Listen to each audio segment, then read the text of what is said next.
श्रीयुत भरत माने यांच्या भरतायन या आत्मचरित्राचा श्रीयुत व्यंकटेश सोळंकी सर यांनी केलेली ही समीक्षा मी आपणापुढे सादर करतोय. वाचक आहेत भरत माने.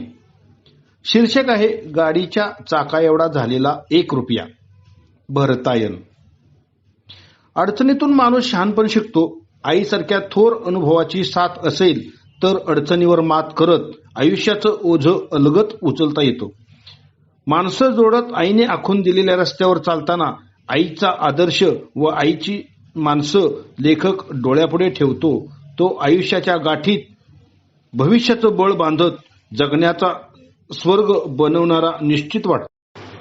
दारूच्या व्यसनात अडकलेल्या खत्रोड बापाचा त्रास सहन करत कुळामुळाचे संस्कार जपत लेखकाचे नितळ पारदर्शी आत्मचरित्र अंतर्मुख करून सोडते. लेखकाचा नितळ अंतरंग संस्कार हीच संपत्ती समज जपताना दिसतं. साधा हाडामासाचा इतरासारखा जन्मून माणसासारखा माणूस बनण्याचा प्रयत्न लेखक करतो. जीवनात जे टक्के टोनपे खाल्ले त्याचा लेखाजोखा या आत्मचरित्रात मांडतो.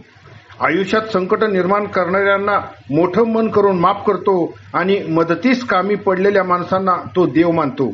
अंधश्रद्धा मानत नाही पण आत्मिक शक्तीवर श्रद्धा ठेवतो. जिंदगी कटीपतंग असं म्हणणारा पण अनुभवाने सावरणारा लेखक कधी कधी कठोरता धारण करतो. 5 वर्षे नोकरीत घालून भल्या बुऱ्या अनुभवाचे संचित घेऊन गड्या आपला पारंपरिक व्यवसायच बरा म्हणून नाभिक धंद्याकडे वळतो. धंद्यातले पहिली 5 गिरायकं धर्माप्पा कामटे, दत्ताभाऊ हरपळे, फडतरे आप्पा, कामटे अण्णा, अण्णा पवार यांची नावे कृतज्ञता म्हणून व्यक्त करतो. बापाचा मार खाण्यासाठी अंगात ताकद असावी लागते म्हणून कधी प्रसाद मागून कधी गणपतीचा प्रसाद मोठी मोठी खाऊन अंग पोसण्याचा लेखक प्रयत्न करतो. तर कधी घरातलं चोरून खाल्ल्यामुळे आईचा मारही खातो. या मारातून बोध घेऊन आयुष्यात सुधारणा करणारा लेखक जन्मभर आईची पूजा करतो. भरताचं संसाररूपी पंढरपुरी आत्मचरित्र आईच्या भोवतीच एकवटलेलं दिसतं. जग आपणाला वाईट म्हणू नये या उद्देशाने झपाटलेला लेखक सर्व कुटुंबाच्या भल्यासाठी झटत राहतो. तरीही सर्वांच्या रोषाला बळी ठरतो. पण कोणाचंही वाईट चिंतत नाही. स्वतः मेहनत करून सर्व कुटुंबाच्या भल्यासाठी. बहिणीच्या लग्नासाठी कष्ट उपसून खर्च करणारा लेखक आपल्या स्वप्नाचा कधी विचारच करत नाही. स्वप्नात रममान होत नाही. सुरुवात कुठून करावी असा प्रश्न पडलेला भरत माने अख्ख 500 पानाच्या वर आत्मचरित्र लिहून काढतो. हा निव्वळ योगायोग नाही तर त्याच्या वाट्याला आलेल्या दुःखाचा अनुभव आहे आणि अनुभूती आहे. स्वातंत्र्यापूर्वी पंजोबा गोविंद न्हावी एका व्यापाऱ्याच्या मदतीने मूळ गाव मोप्र तालुका कराड येथून पंढरपुरात स्थायिक होतात व कायमचेच पंढरपूरवासी होऊन जातात.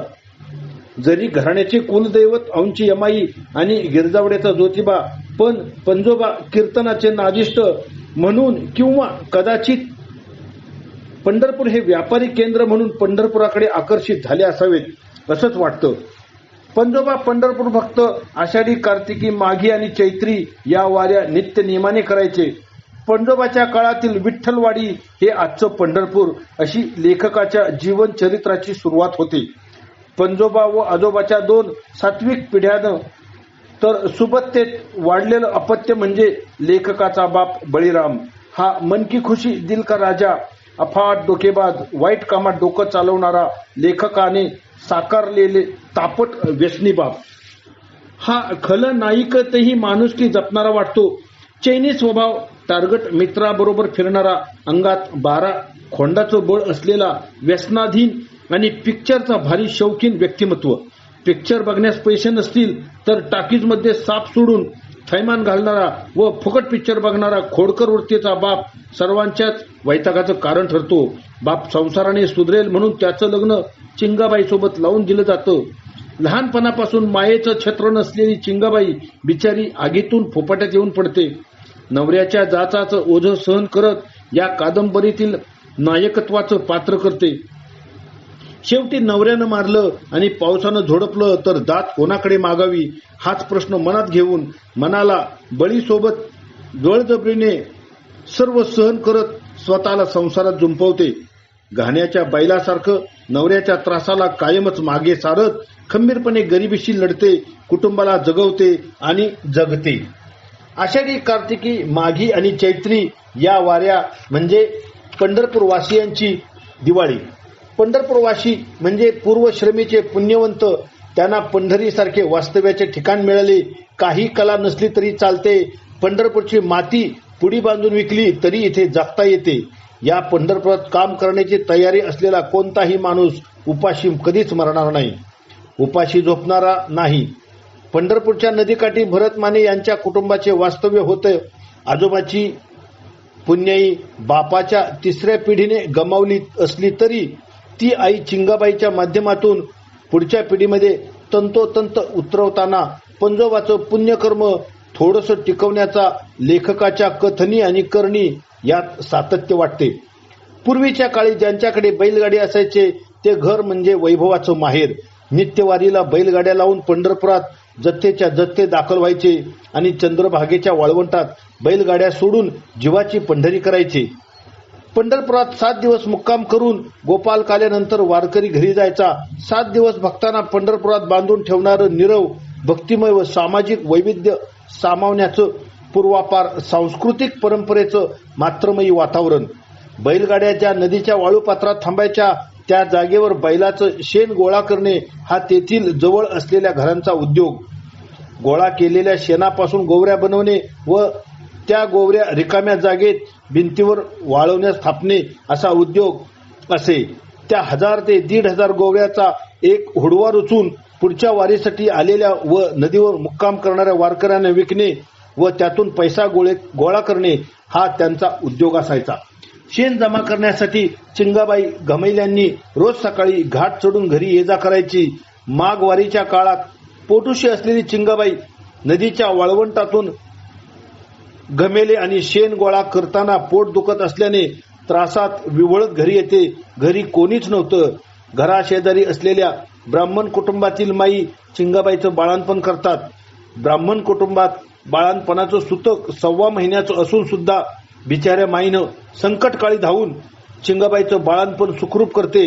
लेखक भरत माने माघी एकादशीच्या मुहूर्तावर जन्माला येतो असं लेखक आपल्या जन्माची कहाणी सांगतो.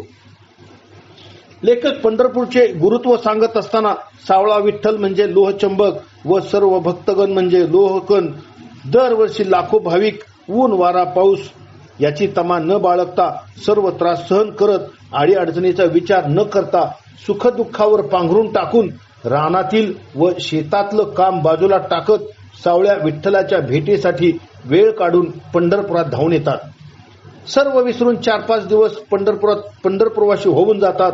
हेच पंढरपूरचं मुख्य वैभव आणि वैशिष्ट्य सर्व भक्तांना माहेरघर वाटतं. अफजल खान तुळजापुराची विटंबना करून पंढरपूरकडे येतोय असं समजल्यावर पंढरपूरचे पुजारी उत्पात बडवे यांनी विठ्ठल रुक्मिणीची खरी मूर्ती जवळील देगावच्या पाटलाच्या विहिरीत खोपदडात लपवून ठेवतात. खोटी विठ्ठल रुक्माईची मूर्ती त्या जागी ठेवून देतात. तीच मूर्ती खरी समजून अफजल खान फोडतो.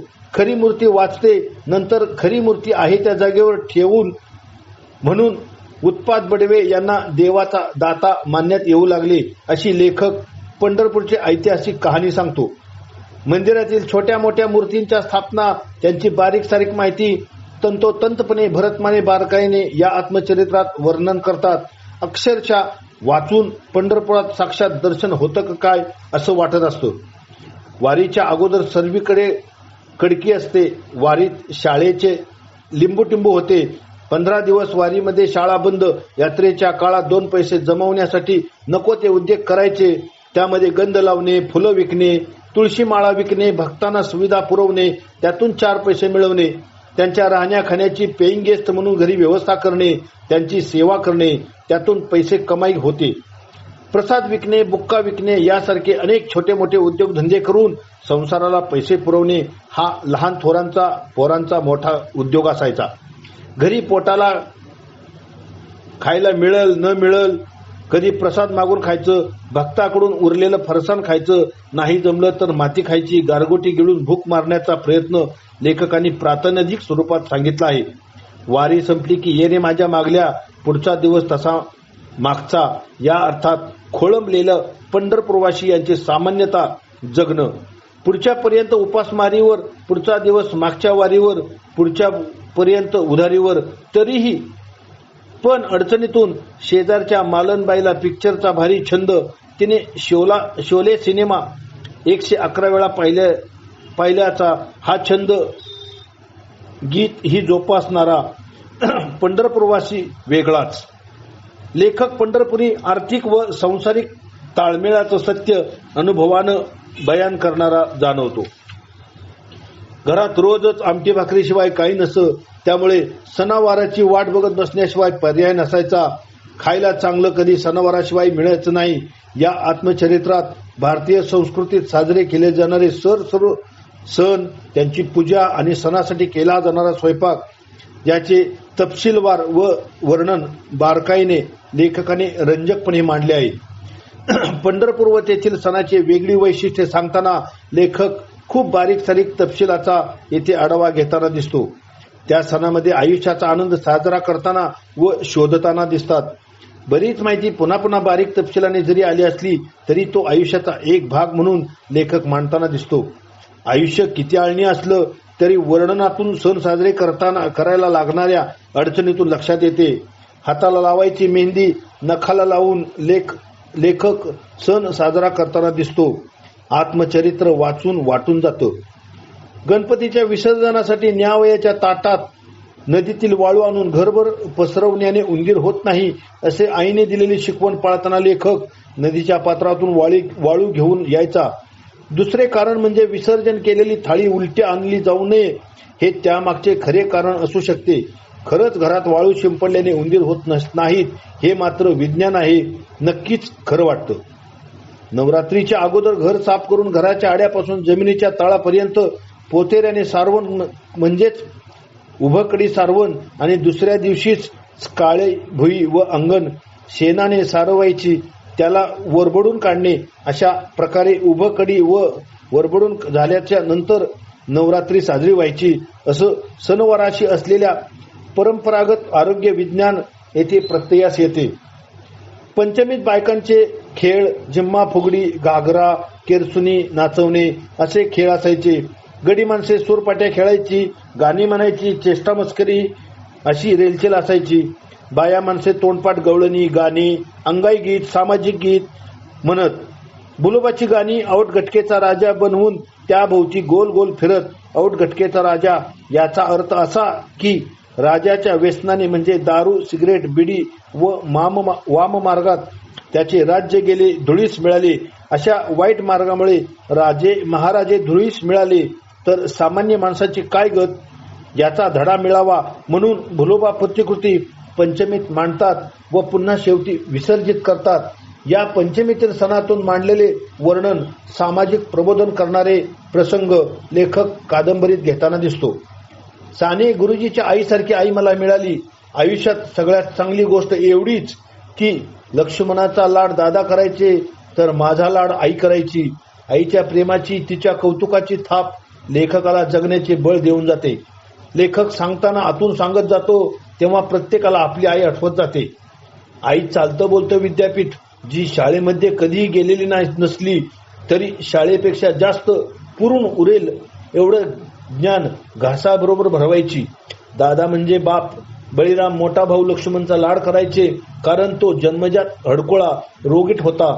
त्याला मारलं तर दवाखाना दाखवावा लागायचा म्हणून त्याला कधीच मारायचे नाहीत तर त्याचा लाड करायचे. त्याला हॉटेलात खाऊ पिऊ घालायचे. जाडजूड भरतला मात्र खूप मारायचे. त्यावेळेस काही राग आईवरही काढायचे. ती निमूटपणे सहन करून समाजाला मात्र काही न झाल्यासारखं दाखवायची. गावात सर्व जाती धर्मातील व समाजातील पूर्ण पंढरपूरच्या आयाबाया तिच्या ओळखीच्या होत्या. तिच्याकडे असलेल्या मायेचे 4 शब्द सर्वांना ते आपलं करून घ्यायचे. आयुष्यामध्ये माणुसकीचं पीक पेरलं आणि तेच ठीक तिच्या आयुष्यात जगण्याचा एक मोठा आधार होता. अभिमान गर्व ताठा मगरुरी व निराशा अशा शब्दांना तुझ्याजवळ थरा देऊ नकोस बाळा. मी तुला 4 शब्दाशिवाय काही देऊ शकत नाही. माणुसकी हेच जगणं असे आईचे शब्द लेखकाचा ऊर भरून आणतात. आई कुटुंबाचे सर्व काम दिवसभर मरमर करत असायची, पण कधी त्याविषयी कुरकुर करायची नाही. तिच्या चेहऱ्यावर कधी दुःखाची रेस दिसायची नाही. ती कुटुंबाचा उपरोक्ष एकांतात रडायची, कुटुंबाचे हसत काम करायची व म्हणायची, दुःखाची कितीही संकट आली, दुःखाने सर्वस्व जरी संपलं तरी भरत पांग फेडेल, असं लेखकाच्या आईला नेहमी वाटत असायचं. असे आईचे बोल लेखक मांडतो. आई गेल्यानंतर पत्नी म्हणजे दुसरी आई समजणारा लेखक पत्नीच्या सात्विक स्वभावाचं गुणगान करत असताना फलटण येथील शिवाजी महाराजाची सासरवाडी निंबाळकर घराण्याची सईबाईचा म्हणजे संभाजी महाराजांच्या आईचा दाखला देतात. शूरपुत्र संभाजी महाराजांना जन्म देणाऱ्या सईबाईच्या माहेर भूमीचा अभिमान व्यक्त करतात. शिवाजी महाराज यांची सासरवाडी व लेखकाची सासरवाडी फलटणची म्हणून स्वतःला भाग्यवान समजतात. जन्मजात घालणारी आई, आयुष्याला पुरणारी पत्नी या दोन्ही नशिबानं चांगल्या मिळाल्या यासारखे दुसरे भाग्य कोणते असे लेखकाला वाटते. त्याचबरोबर लेखक सर्व भावंडाची लग्नाची वर्णनं व गणगोतांची, त्यांच्या शौर्याची वर्णनं बारकाईने व त्यांच्या मूळकुळाची वैशिष्ट्ये व त्यांच्या संस्कारक्षम पार्श्वभूमी याबद्दल वर्णन करताना त्या कुटुंबाचे व्यक्तिचित्रे तंतोतंत उभी करतात. त्या व्यक्तिचित्रांचा त्या कुटुंबाचा माने कुटुंबाशी जोडलेला संबंध, त्यातील सामान्यता बारकाईने हुबेहूब व्यक्त करताना दिसतात. त्यांच्या बहिणी, त्यांची लग्ने, त्यांच्या सासरची वैशिष्ट्ये, सासरच्या पिढीचा, तेथील त्यांच्या वास्तव्यांचा कुळमूळ आणि त्यांची पंढरपुराशी नातं मांडताना लेखकाच्या निरीक्षण क्षमतेचा तपशील व संशोधनाचा आडाखा येथे खूप मोठा वाटतो. तेथील निसर्ग, देवदेवताची वैशिष्ट्य व नाव्ही कुटुंबाचं प्रस्थ आणि त्या प्रस्थाचे पूर्वज मूळ सांगताना लेखक कुठेच कुचराई करत नाही. सरळपणे सर्व सगळे सोयरे व नातलग यांचे तपशीलवार वर्णन या आत्मचरित्रात सखोलपणे मांडतो. त्यांचं आत्मचरित्र हे पंढरपूर आणि पंढरपूरच्या सभोवताली असलेल्या निसर्गाशी एक जिव्हाळ्याचं नातं प्रस्थापित करते. परिसरातील देवदेवतांचे बारीक सारीक वर्णने ते त्यांच्या लहानपणीच्या वास्तव्याचे संस्कारक्षम सूत्र मांडतात. लेखक नावी समाजाचे गुपित सांगत नवीन गिराईक आलं की बिन धारेची आणि जुन्या गिराईकाला धारेची दाढी यासाठी लेखक म्हणतो, नावी गडी 72 खोडी. शेतातून रस्ता गेला, 2.5-3 एकर गेली. उजनीचा पाट आला, 6 एकर गेली. आजोबाच्या हातून 3 एकर गेली. आजोबाच्या नावावर 13 एकर शेती होती. आजोबाच्या हातून वाटणी झाली. थोरल्या चुलत्यास 6.5 एकर, वडिलांना 6.5 एकर. एवढी जमीन 25 एकरातून 4थ्या पिढीच्या वाट्याला आली. आजी आजोबा गेले, अंगणातील मारुती मंदिर पोरखं झालं. आजीच्या हातावरची भाकर, हरभऱ्याच्या भाजीची चव लेखकाच्या जिभेवर आजही रेंगाळते. म्हणून लेखक म्हणतो, मटण त्यापुढे झक मारल. कौटुंबिक सुखदुःख त्या काळात होती, पण फुटक्या कानाच्या कपात मिळालेली अर्धी कप चहाची चव आज मिळवता येत नाही. ही कंत लेखकाला बोचत राहते. आज जीवन सुखावलं पण समाधान राहिलं नाही, म्हणून असं वाटतं, ये रे माझ्या मागल्या आणि ताक कन्या चांगल्या. झाली बेटी खाशील तूप रोटी असं म्हणत बेटी जन्माचं स्वागत करतात. ज्या वेळे माझ्याजवळ काही नव्हतं त्यावेळेस कस्तुरीसम आई होती असं आई पण ते स्वाती, दीप्ती, भक्ती आणि सौरभ यांच्यात बघतात. पंचकोनी कुटुंब लेखकाच्या 5 भावंडाचं प्रतीक वाटतं. आई होती त्यावेळेस डोळे पुसायला पदर होता व बाप होता तोपर्यंत भीती होती, म्हणून चिंगाबाईचं ची आणि बळीरामाचं ब असं चिंबनिवास घराचं नामकरण करून लेखक आईवडिलांच्या ऋणातून मुक्त होतो. आईचा पदर आणि बापाचा दरारा लेखक त्या घरात शोधत राहतो. अंधार वाटेने चालताना दूर कुठेतरी लाईट दिसावा असं लेकराच्या अभ्यासातून लेखकाला आयुष्यात उजेड दिसायला लागतो. कर्मयोगाने अनेक कर्तृत्वाने दुःखाचे रूपांतर सुखात करता येते असा लेखकाचा आत्मविश्वास बळावतो. दुसऱ्यासाठी थोडंसं काही करता येणे यालाच माणुसकी अशी धारणा लेखक स्वतःची बनवतो. प्रथम पदर मोड करून मुठभर पेरा म्हणजे पाठीभर मिळतं अशी आईची शिकवण जन्मभर सोबत बाळगणारा लेखक आपल्या भाकरीतील चतकोर भाकर इतरांना वाढण्याचं आणि आईची आठवण म्हणून जन्मभर पाळण्याचं प्रण उचलतो. कुणासाठी आपण काय केलं याचा हिशेब ठेवायचा नाही, पण आपल्यासाठी कुणी काही केलं तर त्याचा हिशोब विसरायचा नाही. नेकी कर दर्या में डाल, झालं गेलं गंगेला मिळालं, खाऊन माझा पण टाकून माजू नये ही वचने पाळत माणसं जोडत आईच्या वाटेवर चालण्याची लेखकाची वाटचाल, आईचा आदर्श, आईची माणसं डोळ्यापुढे ठेवून नवीन आयुष्याचे बळ गाठीस बांधून जगण्याचा ठरवतो. आयुष्यात सर्वच मनासारखं मिळालं तर माणूस देव होईल. एका हाताची 5 बोटं म्हणजे 5 भावंड, त्याच लेखक 5 पांडव समजतो, पण शेवटी भावंड विखुरल्याचं शल्य खंत रूपात लेखक व्यक्त करतो. घर सोडून पळून गेलेल्या भावाने लेखकाला पुण्यामध्ये आणून आयुष्यात उद्योगाचा मार्ग दाखवतो. अनोळखी गावात वाऱ्यावर सोडतो. लेखकाचे हाल बोळीत झोपायला लावून कुत्र्यासारखे करतो. घराच्या बाहेर काढून रामासारखा भरताला कॉन्क्रीटच्या जंगलात वनवासाला पाठवतो. लेखकाचा सख्खा भाऊ कैकईचा गुण घेऊन बायकोचा गुलाम बनतो. बळीराम चिंगाई व लक्ष्मणासारखी पूजा करणारा भरत माने लेखक हा बाप बळीराम व भाऊ लक्ष्मणास कधीच कळला नाही. भाऊ लक्ष्मण व बाप बळीराम यांच्या नावाची सुद्धा आब त्यांना स्वतःला जन्मभर राखता आली नाही. ते भरताला कधीच ओळखू शकले नाहीत. आजोबाला अभिप्रेत महाभारतातील बळीराम, लोक रामायणातील लक्ष्मण नातवाला निपजला नाही हे सत्य वाटते. आयुष्यात या सर्व ठेचा खाल्ल्या तर पुढे पुढे करणारा, विना निमंत्रण कुठेही जाणारा भरतमाने मेला असं लेखक स्वतःला बदलताना जाहीर करून टाकतो. त्याच्या परिवर्तनातून पुनर्जन्म झाला असं लेखक व्यक्त करतो. पंढरपूरच्या वाळवंटात मर करून कमावलेला एक रुपया आज लेखकाला गाडीच्या चाका एवढा झालेला जाणवतो.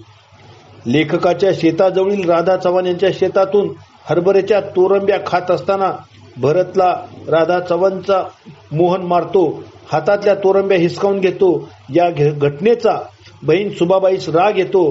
तेव्हा इस्माईल भाईच्या मदतीने राधा चव्हाण याच्या शेतातील तोरंब्या पसार करून रात्रीला फस्त करण्याचं सुंदर नाट्य आत्मचरित्रात लेखकानं चितारलेलं आहे. घराजवळील बेबी मावशी,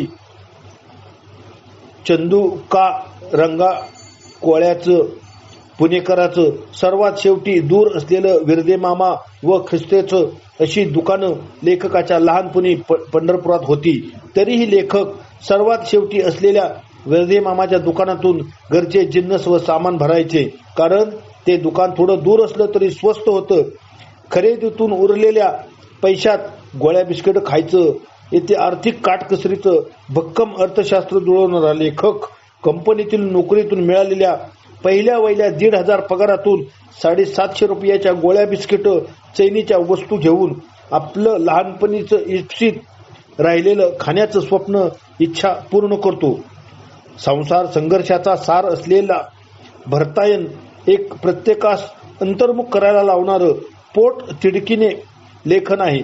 यात बऱ्याच प्रसंगानुसार योग्य असलेल्या संदर्भाचा मागोवा पुन्हा पुन्हा घेण्यात आला आहे. हे आत्मचरित्र खूप संवेदन असलं तरी कधीकधी लेखकाच्या पानाळपणाचा संवेदनात अतिरेक सांगते. हे आत्मचरित्र सलग 550 ते 600 पानाचं असून त्यात लेखकाचे पूर्वज, पंढरपुरातील वास्तव्य, पंढरपुरातील रान, सण, संस्कृती, शैक्षणिक व कौटुंबिक आयुष्य, आई वडील, पुण्यातील फुरसुंगी वास्तव्य आणि संसारिक काळ अशा भागात विभाजन केले असते तर आत्मचरित्र वाचायला सुटसुटीत आणि खूप परिणामकारक प्रभावी वाटले असते. लेखकाच्या आवडीचे ठिकाण पंढरपुरातील नदीपात्र, फुरसुंगी, फलटण आणि कनेरची देवी यांचा संदर्भ नेहमी येतो. पोरठर, दिवमुटक, खानाच्या कौतिक, फणीत, खोंगा, आबत्तनी, बदल, परण्या, ब्याद्या, पंढरपुरी शब्दाचा गोडवा असलेलं आत्मचरित्र भावतं. रामायण या शब्दासारखं भरतायन हा शब्द असावा असं वाटलं, पण भरतायन हा शब्द 5 अक्षरी असल्यामुळे शेवटी नळाचा न आलेला असू शकतो. दम मिराजदार यांची मिराजदारी असलेल्या पंढरपुरात मंगळवेडेकर सराच्या गायनात तल्लीन होणारा लेखक मातृभूमीची जाण वेळोवेळी ठेवतो. आयुष्याच्या पूर्वार्धात शाळेच्या पहिल्याच दिवशी शाळेतून येताना वाट चुकलेला, 11व्या वर्गापर्यंत चप्पल न मिळालेला व 12वी पर्यंत फुल पॅन्ट न घातलेला लेखक वाचनाचा छंद बाळगतो. भ्रमंतीत फिरते वाचनालय घेऊन विवेकानंदाच्या कन्याकुमारी पर्यंत प्रवास खेडेकर साहेब व नानासाहेब शेळके याच्या सोबतीने करतो. आयुष्यात माणुसकीचे व लेखन वाचनाचे तरुण राहण्याचा मनोदय उत्तरार्धामध्ये करून मोकळा होतो. प्राध्यापक व बोधे यांची विलक्षण गतिमान महाकाव्य अशी पाठ राखण व पंढरपूर संस्कृतीत मायलेकराचे भाव व्यक्त करणारं सौ नीलम जोंधळे यांचं मुखपृष्ठ पंढरपूरचे महात्म्य अधोरेखित करते. धन्यवाद.